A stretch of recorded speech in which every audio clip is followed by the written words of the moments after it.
नमस्कार. आजच्या आपल्या चर्चेत स्वागत. आपण आज एका खूप मूलभूत आणि तितक्याच रंजक विषयावर खोलवर बोलणार आहोत. सांख्यिकीय भौतिकशास्त्र, स्टॅटिस्टिकल फिजिक्स. नमस्कार. हो, हा विषय खरंच खूप महत्वाचा आहे. हो ना. आधुनिक भौतिकशास्त्राचा तिसरा महत्वाचा स्तंभ मानला जातो हा, म्हणजे सापेक्षता आणि क्वांटम मेकॅनिक्स यांच्या बरोबरीने. अगदी बरोबर. अनेकदा थोडा दुर्लक्षित राहतो, पण पायाभूत आहे. आपल्याकडे ना या विषयावरचे काही लेख आहेत, काही संशोधन साहित्य आणि टिपणं पण आहेत. तर या सगळ्या माहितीमधनं महत्वाचं काय, कळीचे मुद्दे कोणते, ते जरा सोप्या पद्धतीने समजून घ्यायचा आपला प्रयत्न राहील. थोडक्यात या विषयातलं सार काढायचंय आपल्याला. काही आश्चर्यकारक गोष्टी असतील, थोडी गंमत असेल. छान कल्पना आहे. चला तर मग सुरुवात करूया. सांख्यिकीय भौतिकशास्त्र म्हणजे नेमकं काय, आणि मुळात याची गरज का पडली? म्हणजे क्लासिकल मेकॅनिक्स पुरेसं नव्हतं का? उत्तम प्रश्न. सांख्यिकीय भौतिकशास्त्र म्हणजे काय म्हणतात त्याला, पदार्थाच्या मोठ्या समूहाच्या वर्तनाचा अभ्यास. मोठ्या समूहाच्या म्हणजे असंख्य सूक्ष्म कणांपासून बनलेल्या वस्तूंचे स्थूल गुणधर्म कसे ठरतात याचा अभ्यास. कल्पना करा एका बंद डब्यातल्या हवेची. त्यात किती रेणू असतील? अंदाजे 10⁻23, म्हणजे 1 वर 23 शून्य. प्रचंड संख्या आहे ही. बापरे. आता बघा, न्यूटनचे नियम काय सांगतात?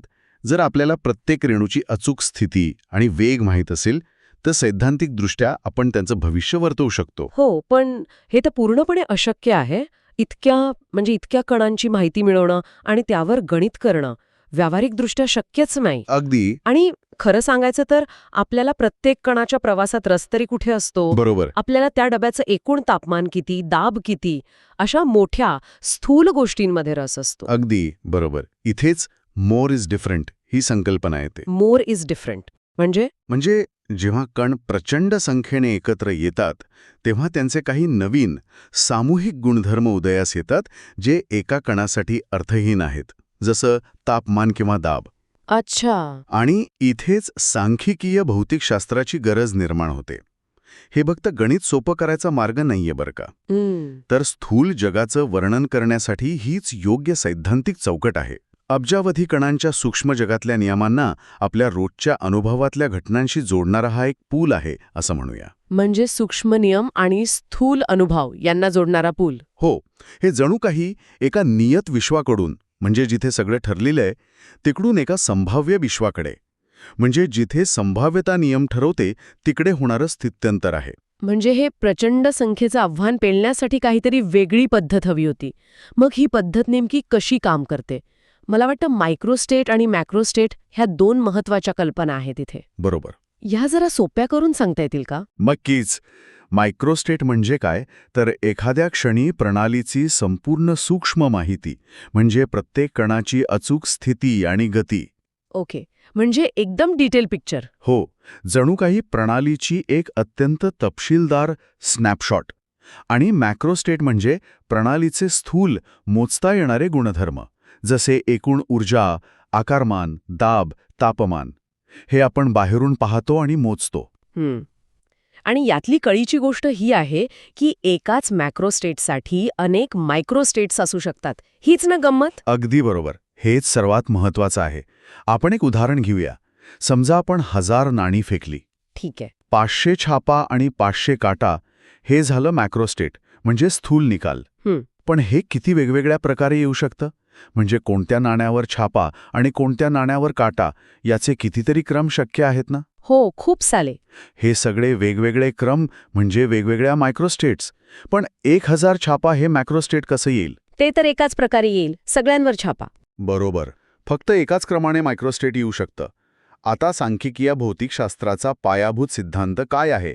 तर समतोल स्थितीत असलेल्या एका वेगळ्या प्रणालीसाठी, म्हणजे आयसोलेटेड सिस्टमसाठी, प्रत्येक शक्य मायक्रोस्टेटची संभाव्यता समान असते.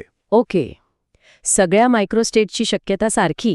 हो, त्यामुळे एखाद्या मॅक्रोस्टेटची संभाव्यता कशावर अवलंबून असते? तर ते मॅक्रोस्टेट किती मायक्रोस्टेट्सद्वारे साध्य होतं त्या संख्येवर, W. अच्छा, कळलं.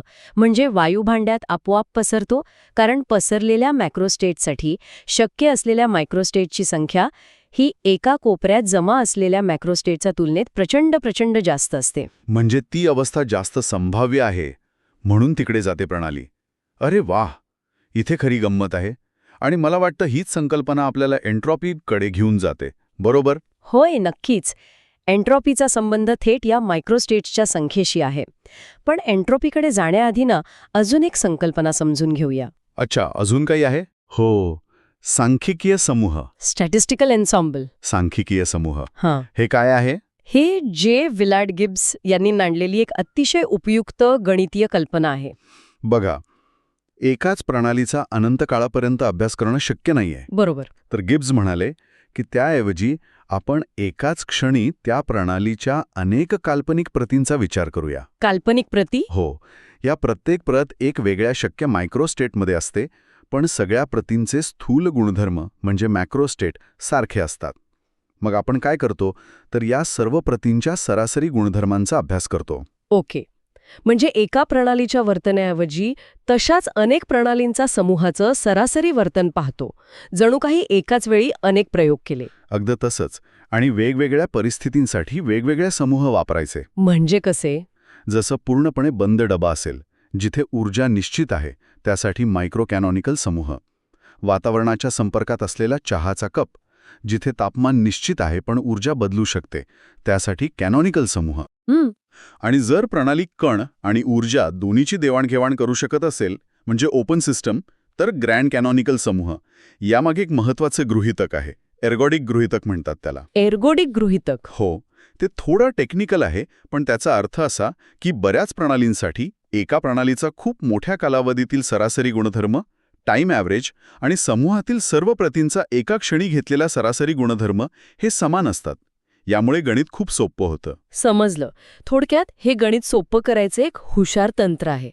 आणि आता एन्ट्रॉपी ही संकल्पना खूप गूढ आणि महत्वाची वाटते मला. याची सुरुवात कशी झाली होती? एन्ट्रॉपीची कहाणी खरंच रंजक आहे. याची सुरुवात 19व्या शतकात उष्मागतिकीमध्ये, थर्मोडायनॅमिक्समध्ये झाली होती, म्हणजे इंजिन वगैरेच्या अभ्यासात. हां. सुरुवातीला ती ऊर्जेच्या अनुपलब्धतेचे किंवा निरुपयोगितेचे मोजमाप होती, म्हणजे किती ऊर्जा कार्य करण्यासाठी उपलब्ध नाही. पण लुडविग बोल्झमन यांनी यात क्रांती घडवली. बोल्ट्झमन. त्यांचं नाव परत आलं. हो, त्यांनी दाखवून दिलं की एन्ट्रॉपी ही फक्त उष्मागतिकीची संकल्पना नाहीये, तर ती थेट सांख्यिकी आणि संभाव्यतेशी जोडलेली आहे. त्यांनी सांगितलं की एन्ट्रॉपी एस म्हणजे दिलेल्या मॅक्रोस्टेटसाठी शक्य असलेल्या मायक्रोस्टेट्सच्या संख्येचं मोजमाप आहे. अच्छा, म्हणजे डब्ल्यूशी संबंध आहे. त्यांचं ते प्रसिद्ध सूत्र आहे ना, S=K log W? अगदी बरोबर.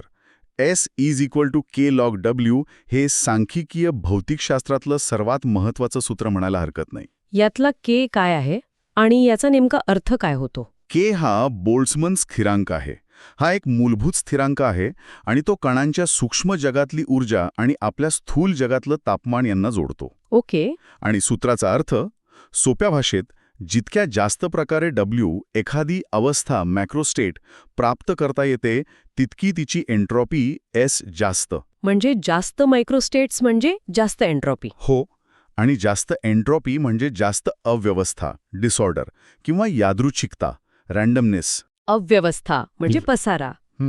पसारा हा एक भाग झाला, पण जास्त अचूक म्हणजे माहितीचा अभाव, म्हणजे प्रणाली किती वेगवेगळ्या सूक्ष्म रूपात असू शकते याची संख्या. तर एन्ट्रॉपी म्हणजे केवळ अव्यवस्था नाही, तर ती निसर्गाची संभाव्यतेकडे झुकण्याची प्रवृत्ती आहे. जे घडण्याची शक्यता जास्त ते घडणार. यामुळेच उष्मागतिकेचा दुसरा नियम समजतो. दुसरा नियम तो काय सांगतो? तो सांगतो की एका वेगळ्या प्रणालीची म्हणजे आयसोलेटेड सिस्टीमची एन्ट्रॉपी कालांतराने नेहमी वाढते किंवा स्थिर राहते. ती कधीच आपोआप कमी होत नाही. कधीच कमी होत नाही. हां. का बरं? याच सांख्यिकीय कारणामुळे. कारण अव्यवस्थित असण्याचे मार्ग म्हणजे जास्त एन्ट्रॉपी असलेले मॅक्रोस्टेट्स हे व्यवस्थित असण्याच्या मार्गांपेक्षा म्हणजे कमी एन्ट्रॉपी असलेल्या मॅक्रोस्टेट्सपेक्षा खूप खूप जास्त आहेत. त्यांची संख्या W प्रचंड मोठी आहे. अच्छा, म्हणजे प्रणाली आपोआप जास्त संभाव्य स्थितीकडे जाते जिथे W जास्त आहे. अगदी.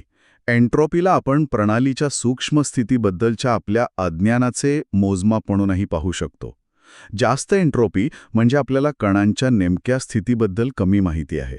याचा माहिती सिद्धांताशी पण खूप खोल संबंध आहे. वा, म्हणजे एन्ट्रॉपी म्हणजे फक्त ऊर्जा वाया जाणं नाही, तर ती संभाव्यता, अव्यवस्था आणि माहितीचा अभाव या सगळ्याशी जोडलेली आहे. खूपच व्यापक संकल्पना आहे ही. नक्कीच. ही सगळी प्रगती नक्कीच एका रात्रीत झाली नसेल. याची एक मोठी ऐतिहासिक पार्श्वभूमी असणार. सुरुवात कुठून झाली होती याची? याची मुळं खूप जुनी आहेत बरं का. अगदी 1738 मध्ये डॅनियल बर्नौली म्हणून होते. बर्नौली, ते गणितातले? हो तेच. त्यांनी मांडलं होतं की वायू म्हणजे सतत आदळणारे असंख्य कण आणि उष्णता म्हणजे त्यांची गती ऊर्जा आहे. यातून त्यांनी आदर्श वायू नियमही काढला होता. पण गंमत म्हणजे काय? त्यांच्या या कल्पनेकडे जवळपास 100 वर्ष कुणी लक्षच दिलं नाही. त्यावेळी कॅलोरिक सिद्धांत जास्त प्रभावी होता. कॅलोरिक सिद्धांत हो म्हणजे उष्णता एक द्रव आहे असं मानणारा. हो. उष्णतेला एक वजन नसलेला अदृश्य द्रव मानलं जायचं. अरे, मग बदल कधी झाला? 20व्या शतकात. आधी जेम्स जूल यांनी प्रयोगातून सिद्ध केलं की उष्णता हे ऊर्जेचं एक रूप आहे, कॅलोरिक द्रव नाही. मग आले रुडॉल्फ क्लॉझियस. त्यांनी वायूंच्या गतिसिद्धांताला किनेटिक थिअरी, गणितीय रूप दिलं. मीन फ्री पाथ म्हणजे कणांच्या 2 सलग टक्करींमधलं सरासरी अंतर ही संकल्पना त्यांनी मांडली. आणि महत्त्वाचं म्हणजे 1865 मध्ये त्यांनी एन्ट्रॉपीला नाव आणि गणितीय व्याख्या दिली. ds = dqt. म्हणजे क्लॉझियसने एन्ट्रॉपीला नाव दिलं, पण त्याचा सांख्यिकीय अर्थ तेव्हा स्पष्ट नव्हता. नाही, तो अर्थ नंतर आला. तो आणला मॅक्सवेल आणि बोल्ट्झमन यांनी. अच्छा, इथेच मॅक्सवेल आणि बोल्ट्झमन येतात तर. अगदी बरोबर.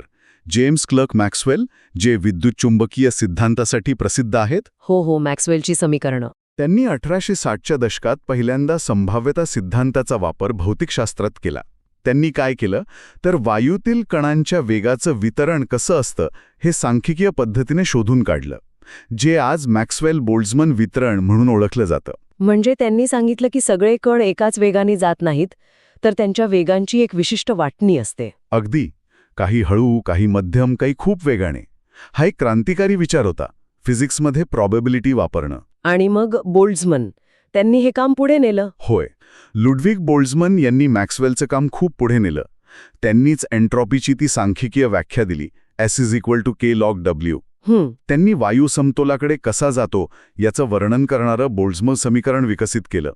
आणि दुसऱ्या नियमाला यांत्रिक आधार देण्यासाठी त्यांनी H प्रमेय मांडलं. H प्रमेय ही जोडण्याचा प्रयत्न केला. पण त्यांच्या या कामावर त्यावेळी बरीच टीका झाली होती ना? काहीतरी विरोधाभास मांडले गेले होते. हो, हे खरं आहे. आणि ही बोल्ट्झमन यांच्या आयुष्यातली एक दुःखद बाजू आहे. त्यांच्यावर 2 मुख्य आक्षेप घेण्यात आले. कोणते? पहिला होता लोश्मिटचा उलटासुलटेचा विरोधाभास. म्हणजे?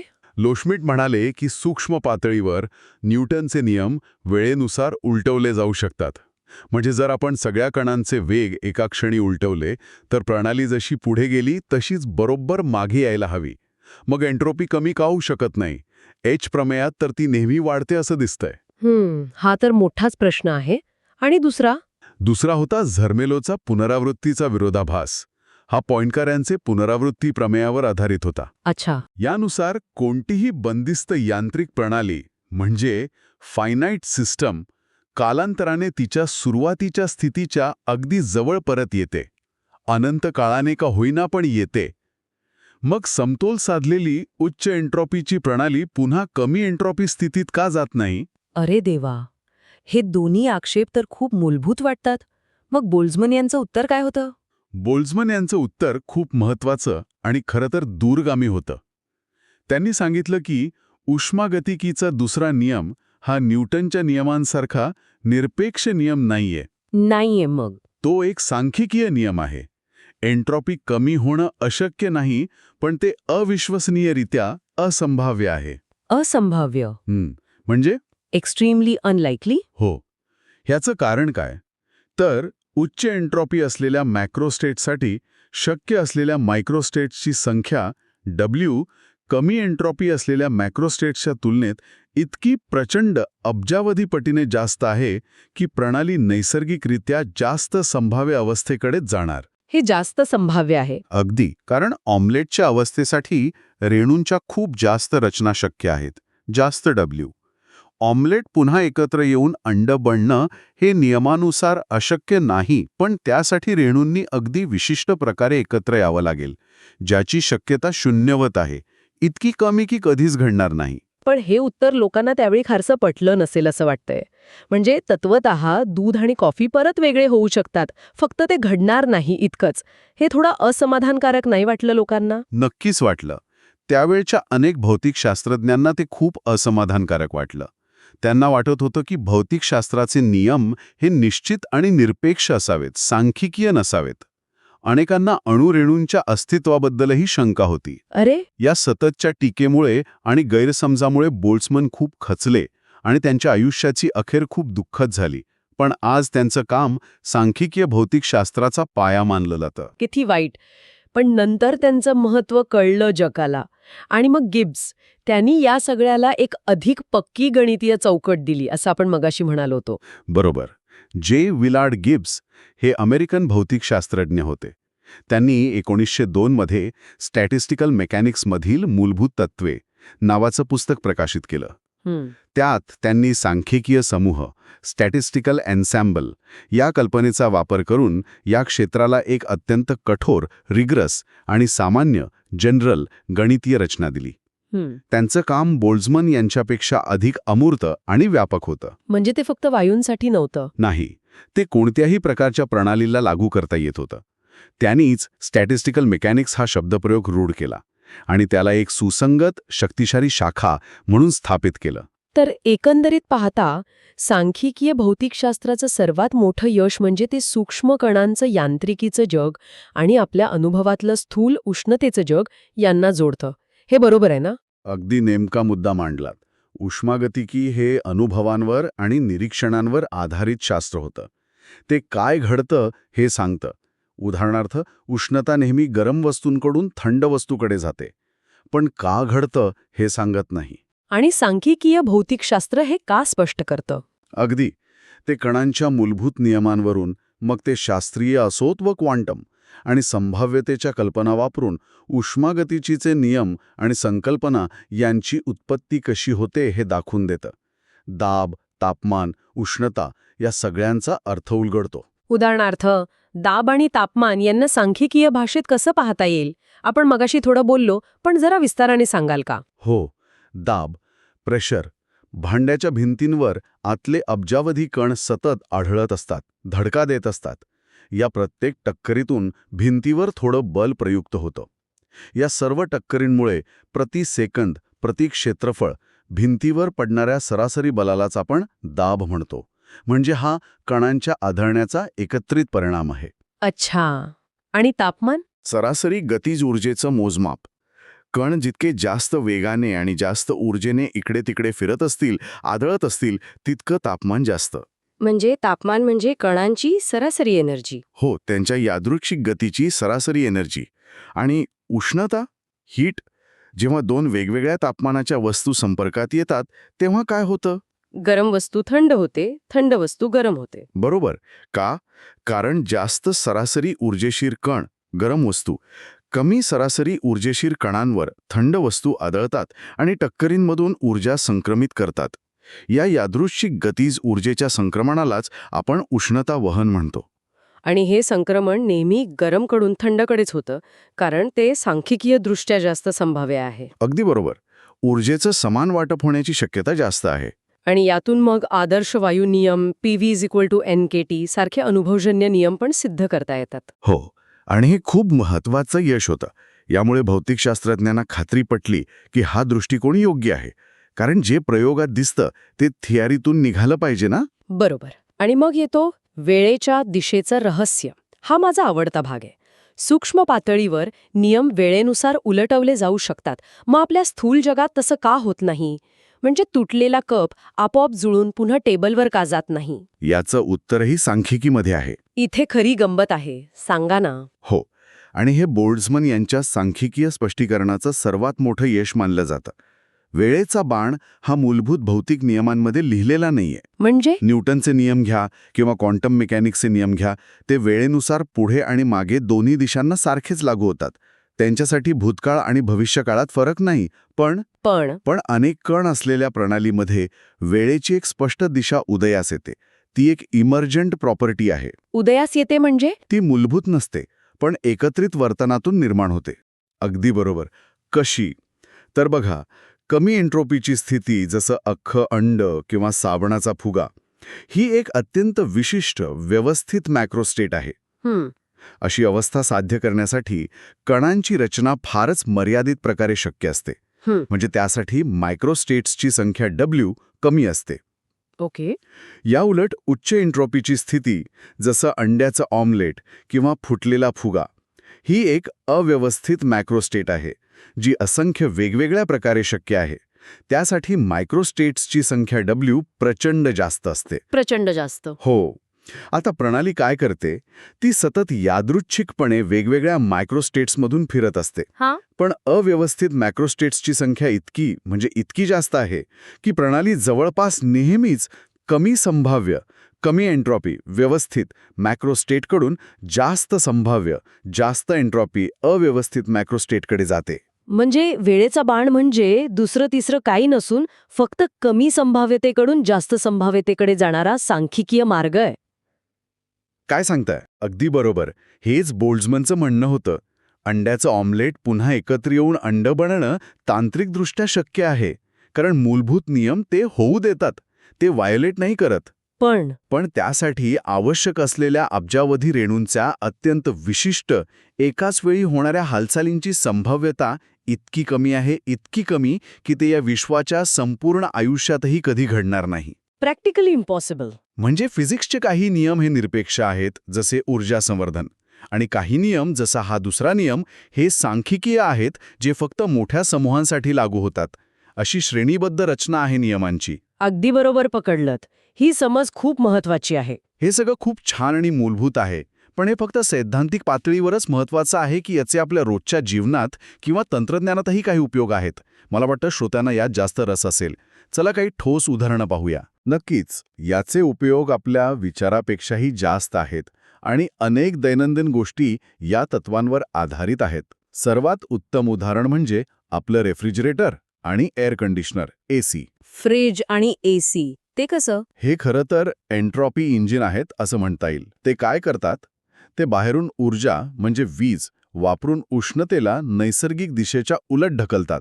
म्हणजे थंड जागेतून गरम जागेकडे. हो, फ्रीजच्या आतून थंड भागातून उष्णता बाहेरच्या गरम वातावरणात फेकतात. हे कसं काम करतं नक्की? यात मुख्यत्वे वेपर कंप्रेशन सायकल वापरली जाते.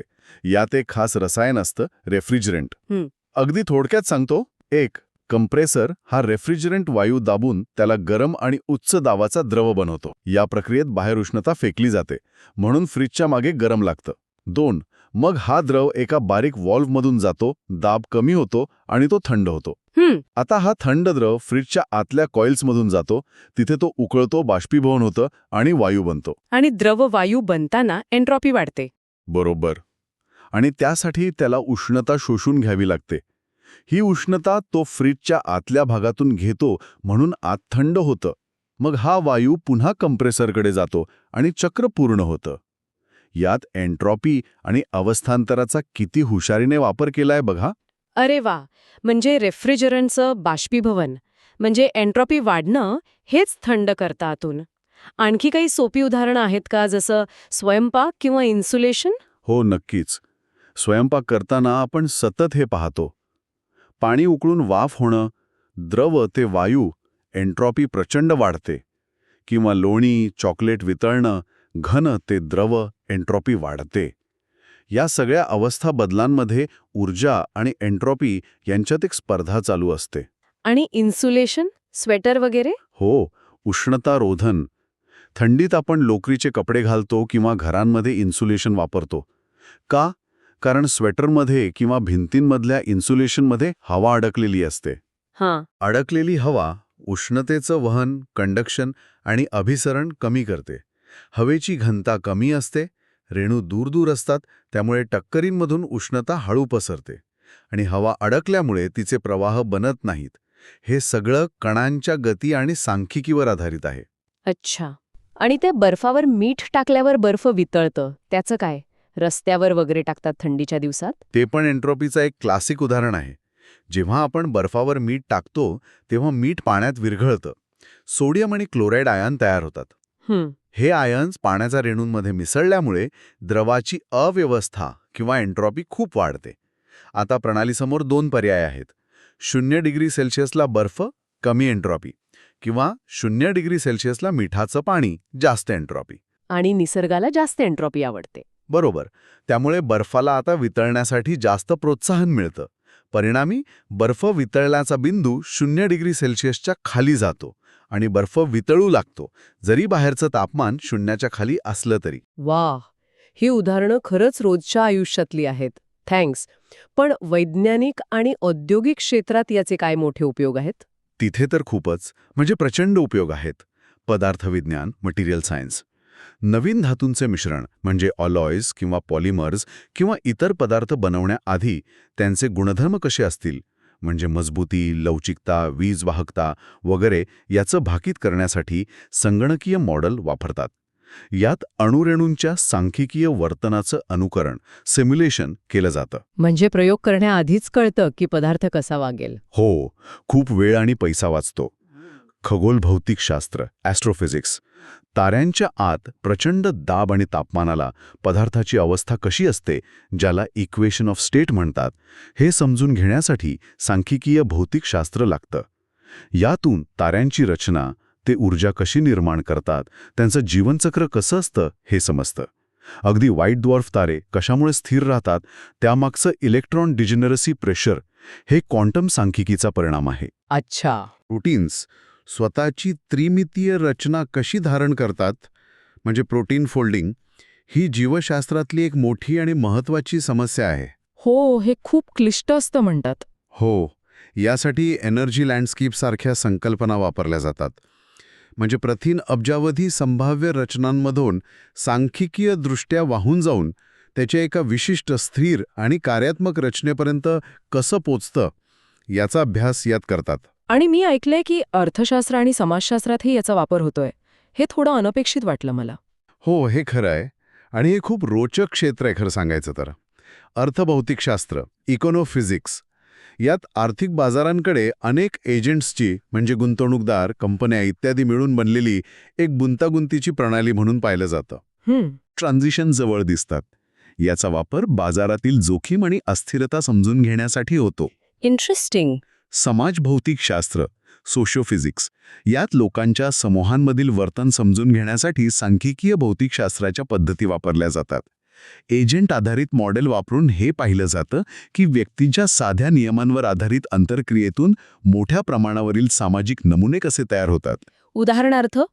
उदाहरणार्थ मतांचं ध्रुवीकरण कसं होतं, ओपिनियन डायनॅमिक्स, साथीचे रोग कसे पसरतात, एपिडेमिक स्प्रेडिंग, गर्दी कशी वागते, क्राऊड बिहेवियर, किंवा अगदी वाहतूक कोंडी, ट्रॅफिक जॅम्स कशी तयार होते याचा अभ्यास केला जातो. अरे वा, म्हणजे वायूंच्या अभ्यासापासून सुरू झालेलं हे शास्त्र आता थेट मानवी वर्तनापर्यंत पोचलं आहे.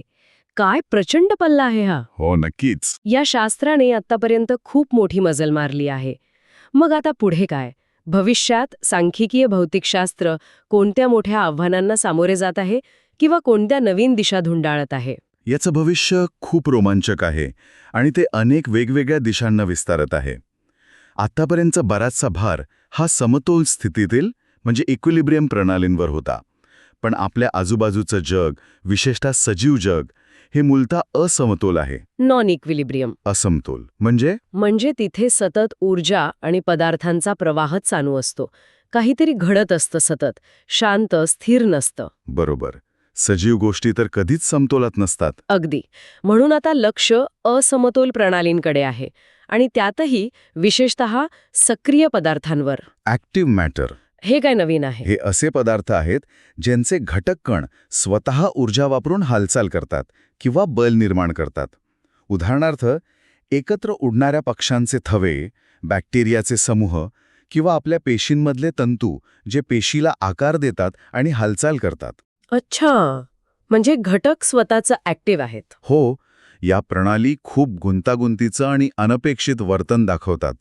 अंतिम ध्येय कदाचित जीवनाचे सांख्यिकीय भौतिकशास्त्र विकसित करणे हे आहे. जीवनाचे सांख्यिकीय भौतिकशास्त्र म्हणजे पेशी कशा एकत्र येऊन अवयव बनवतात, मेंदू विचार कसा करतो, उत्क्रांती कशी होते, यासारख्या प्रश्नांची सांख्यिकीय मूळ शोधणं. हे विज्ञानाच्या अगदी सीमेवरचे प्रश्न आहेत. हे तर खूपच मोठं स्वप्न आहे. आणि इतर गुंतागुंतीच्या प्रणालींबद्दल काय? जसं हवामान किंवा समाज आपण मगाशी उल्लेख केला होता. हो, गुंतागुंतीच्या प्रणाली समजून घेण्यासाठी सांख्यिकीय भौतिकशास्त्राची साधनं आणि संकल्पना अधिकाधिक वापरल्या जात आहेत. हवामान बदल, सामाजिक नेटवर्क, आर्थिक प्रणाली, वीज जाळे यांसारख्या मोठ्या एकमेकांशी जोडलेल्या प्रणालींचा यात समावेश होतो. यात नेटवर्क सिद्धांत, प्रणालीतील अचानक होणारे मोठे बदल ओळखणे म्हणजे टिपिंग पॉइंट शोधणे हे खूप महत्त्वाचं ठरत आहे. टिपिंग पॉइंट्स म्हणजे जिथे थोडा बदल झाला तरी प्रणाली पूर्णपणे बदलते. अगदी. उदाहरणार्थ, हवामान प्रणालीतील संभाव्य टिपिंग पॉइंट्समुळे मोठे बदल होऊ शकतात का? किंवा आर्थिक बाजारात अचानक मोठी पडझड होऊ शकते का? याचा अंदाज बांधण्याचा प्रयत्न केला जातो. तसंच माहिती या जटिल प्रणालींमधून कशी वाहते आणि प्रक्रिया केली जाते, जसं मेंदू किंवा इंटरनेट, हे समजून घेण्यासाठी माहिती गतिकी, इन्फॉर्मेशन डायनॅमिक्स नावाचं नवीन क्षेत्रही विकसित होतंय. आणि क्वांटम जगाशी याचा संबंध कसा अधिक घट्ट होत आहे. आपण सुरुवातीला म्हटलं होतं की क्वांटम मेकॅनिक्स हा तिसरा स्तंभ आहे. यांचा संबंध काय? क्वांटम जगाशी संबंध अधिक महत्त्वाचा ठरत आहे. अनेक प्रश्न इथे एकत्र येतात. क्वांटम डिकोहेरन्स हा एक मोठा प्रश्न आहे. क्वांटम प्रणाली जेव्हा तिच्या पर्यावरणाशी संपर्क साधते तेव्हा ती तिचे क्वांटम गुणधर्म म्हणजे सुपरपोजिशन, एन्टँगलमेंट वगैरे का गमावते आणि क्लासिकल जगासारखी का वागू लागते? हो, हा प्रश्न नेहमी पडतो. याचं उत्तर मोठ्या प्रमाणात सांख्यिकी आहे असं आता मानलं जातं. क्वांटम प्रणाली तिच्या प्रचंड मोठ्या पर्यावरणाशी गुंतते, एन्टँगल्ड होते आणि तिची क्वांटम माहिती पर्यावरणाच्या अब्जावधी कणांमध्ये वेगाने आणि अपरिवर्तनीयपणे विखुरली जाते. ही मुळात माहितीच्या सांख्यिकीय हानीची प्रक्रिया आहे. अच्छा, म्हणजे क्वांटम माहिती लीक होते. हो, एक प्रकारे. क्वांटम संगणन, क्वांटम कम्प्युटर स्वतःच संभाव्यतेवर आधारित आहेत. डिकोहेरन्स ही क्वांटम कम्प्युटिंगमधली मोठी अडचण आहे आणि त्यावर मात करण्यासाठी सांख्यिकीय भौतिकशास्त्राची समज आवश्यक आहे. तसेच क्वांटम ॲनिलिंगसारखे अल्गोरिदम जटिल ऑप्टिमायझेशन समस्या सोडवण्यासाठी क्वांटम चढउतारांचा आणि सांख्यिकीय पद्धतींचा वापर करतात. म्हणजे क्वांटम कम्प्युटिंगसाठी पण हे महत्वाचं आहे. नक्कीच. मूलभूत भौतिकशास्त्र आणि विश्वोत्पत्तीशास्त्र, फंडामेंटल फिजिक्स अँड कॉस्मॉलॉजी, कृष्णविवरांचं उष्मागतिकी, ब्लॅक होल थर्मोडायनॅमिक्स हे एक अत्यंत गूढ आणि रोचक क्षेत्र आहे. स्टीफन हॉकिंग यांनी दाखवलं की कृष्णविवरांची एन्ट्रॉपी त्यांच्या घटना क्षितिजाच्या क्षेत्रफळाच्या प्रमाणात असते. हो, हे ऐकले मी. हे गुरुत्वाकर्षण, उष्मागतिकी आणि क्वांटम माहिती सिद्धांत यांना जोडणारा एक आश्चर्यकारक दुवा आहे. अजूनही पूर्णपणे समजलेलं नाहीये. तसेच विश्वाच्या सुरुवातीच्या काळात बिग बँग नंतर झालेल्या अवस्थांतरांचा अभ्यास करण्यासाठी आणि डार्क मॅटर, डार्क एनर्जीचं स्वरूप समजून घेण्यासाठी ही सांख्यिकीय भौतिकशास्त्राची तत्त्व महत्त्वाची आहेत. म्हणजे हे शास्त्र खरंच किती विस्तारलेलं आहे. वायूंच्या अभ्यासापासून सुरू होऊन आता ते जीवन, बुद्धिमत्ता आणि विश्वाच्या उत्पत्तीसारख्या गहन प्रश्नांपर्यंत पोचलं आहे. खरंच खूप मोठा पल्ला आहे हा. हो, त्याची व्याप्ती खूप वाढली आहे. तर आजच्या या सविस्तर चर्चेतून आपण पाहिलं की सांख्यिकीय भौतिकशास्त्र कसं सूक्ष्म कणांच्या जगातले नियम आणि आपल्या अनुभवाच्या स्थूल जगाला जोडतं. किती सुंदर पूल आहे हा. अगदी. संभाव्यतेचा वापर करून ते तापमान, दाब आणि एन्ट्रॉपी सारख्या मूलभूत संकल्पना कशा स्पष्ट करतं आणि सर्वात महत्त्वाचं म्हणजे माझ्या मते वेळेच्या एकाच दिशेने वाहण्याचं कोडं कसं उलगडतं. आणि आपण हेही पाहिलं की ही केवळ सैद्धांतिक संकल्पना नाहीये, तर आपल्या फ्रीज आणि स्वेटरपासून ते ताऱ्यांच्या आत काय चाललंय यापर्यंत आणि आर्थिक बाजारांपासून ते जीवनाच्या मूलभूत प्रक्रियांपर्यंत सर्वत्र याची तत्त्व कशी लागू होतात. हे खऱ्या अर्थाने गुंतागुंत समजून घेण्याचं एक वैश्विक साधन आहे. या सगळ्या माहितीसाठ्याचा मागोवा घेणं आणि त्यातले महत्त्वाचे धागेदोरे उलगडणं नक्कीच खूप रंजक होतं माझ्यासाठी. मलाही खूप मजा आली. आजच्या या चर्चेचा समारोप करताना ऐकणाऱ्यांसाठी एक विचार मनात येतोय. जर आपल्या विश्वाचे अनेक महत्त्वाचे नियम हे मुळात सांख्यिकीय असतील, संभाव्यतेवर आधारित असतील, तर आपल्या नेहमीच्या अनुभवातल्या कारण-परिणाम संबंधांचं आणि नियत्ववादाचं म्हणजे सगळं आधीच ठरलेलं आहे या कल्पनेचं महत्त्व आणि स्थान काय? खोल प्रश्न आहे. आणि या सांख्यिकीय दृष्टिकोनाच्या मर्यादा काय असू शकतील, विशेषतः जेव्हा आपण चेतना, कॉन्शियसनेस किंवा मानवी इच्छा स्वातंत्र्य, फ्री विल यांसारख्या अत्यंत गुंतागुंतीच्या आणि कदाचित पूर्णपणे सांख्यिकीय नसलेल्या प्रणाल्यांचा विचार करतो. बरोबर. इथे सांख्यिकी पुरेशी पडेल का हा प्रश्न आहेच. यावर नक्की विचार करायला हवं, असं मला वाटतं. आज इथेच थांबूया. धन्यवाद. धन्यवाद.